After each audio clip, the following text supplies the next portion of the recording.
Good morning, and welcome to Chapel Chat. I'm Pastor Kevin Little, and this is not the chapel at Rantoul First United Methodist Church. This is my house. I have a cold today, and I keep telling you guys to stay home if you don't feel well. So today, to make sure that I don't spread my cold to Christy, I'm working from home.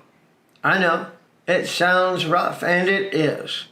I guarantee that I will be suffering terribly while stuck at home with a puppy on my lap and a giant dog next to me. So today is Cancer Day. Not in a national sense, but it is the anniversary of my cancer diagnosis. In fact, it has now been 12 years since one of the worst days of my life. Until this past year, it was definitely the worst day of my life. I went to the doctor to discuss what appeared to be sleep apnea and was told that I had cancer. Then after a week to believe that it was minor because I was young, nope, stage 4, inoperable. Aggressive chemo and radiation treatments were planned to happen as soon as possible and all at the same time. But I got through it without God. Or so I thought at the time. You see, I was an agnostic at that point in my life. I had softened on my views that there absolutely wasn't a God, and settled into the belief that if there was a God, I still didn't want his involvement in my life.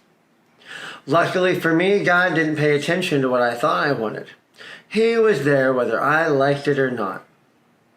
Other people seemed to agree with God and prayed for me, most often from a distance, because I had absolutely no interest in having someone I didn't know walking up and praying for me in person.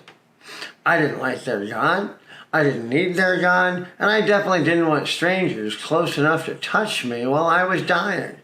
And I was dying. I lost 80 pounds throughout my treatments, became extremely dehydrated, and couldn't really eat anything. I was too weak to move very far. I had this machine that I had to use to clean out my throat because of drainage, and a feeding tube that I absolutely hated and refused to use for the first couple of months.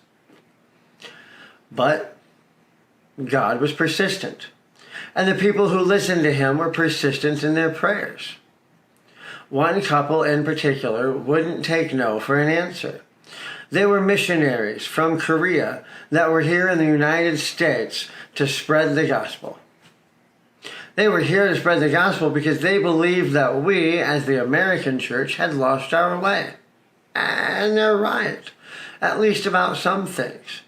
But they had dreams sent to them by God about me, and they knew that they had to listen to them and pray with me in person.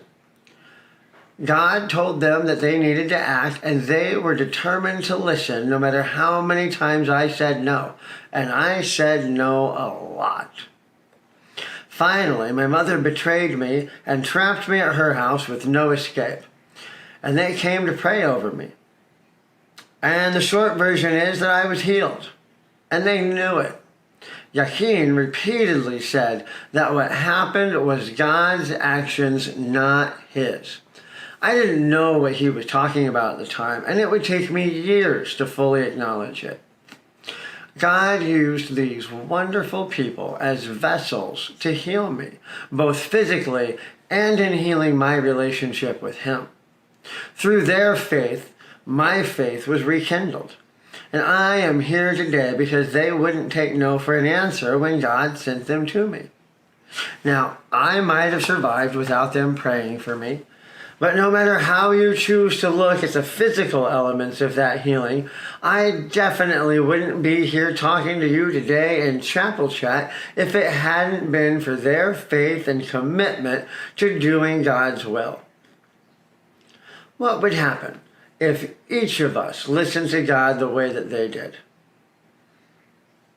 A few years after this, I went on a mission trip to New Orleans, and over again, the leaders stressed that there was a reason that we were there, and that there was an encounter that God had set up for us.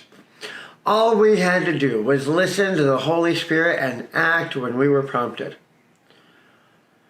over and over throughout that weekend, I heard and felt nothing until the last night. On the last night, when we were supposed to enter the crowds of Mardi Gras in complete silence, having spoken out about God over and over, and finally we were symbolically leaving them to their own choices, a young kid, probably in his early 20s, comes up to us as 300 of us are walking by to where we're supposed to start our last march. And he's desperately trying to get someone to stop and talk to him. But we had been given strict instructions not to speak to anyone, even each other, until we left that night. And so here's this kid struggling with the Christian response to his sexual identity, trying to get one of us to stop and answer his question, "Why do you hate me?" Well, some of you know how I feel about rules. I quickly stopped and stepped off to the side with him, finally feeling that nudge, that push that said, "Okay, Kevin, here you are. This is why you came to New Orleans. It's not to hand out tracts telling people that they will go to hell if they don't change their ways. It's not to speak condemnation of everything that goes on. It's to speak love right here, right now to this kid." And so I did, with the leadership of the group urging me to stop and keep moving, that I was defying our purpose in being there that night. I hugged this kid and told him that not all Christians hated him or those like him, that there was hope, that we were there, and that there were churches where he could feel welcome. And then I was pulled away and left him standing there out in the dark. I did what I could. I hope it was enough. I desperately wanted to go back and find him to talk some more, but we left from a different location from where we started, so I never saw him again. I will always wonder what happened to him. We each have moments like this in our life, times when the Holy Spirit will push us to do something out of character, out of our comfort zones, or against the established rules. We'll be challenged to change our views until they line up with Jesus' views and not the views of the world around us.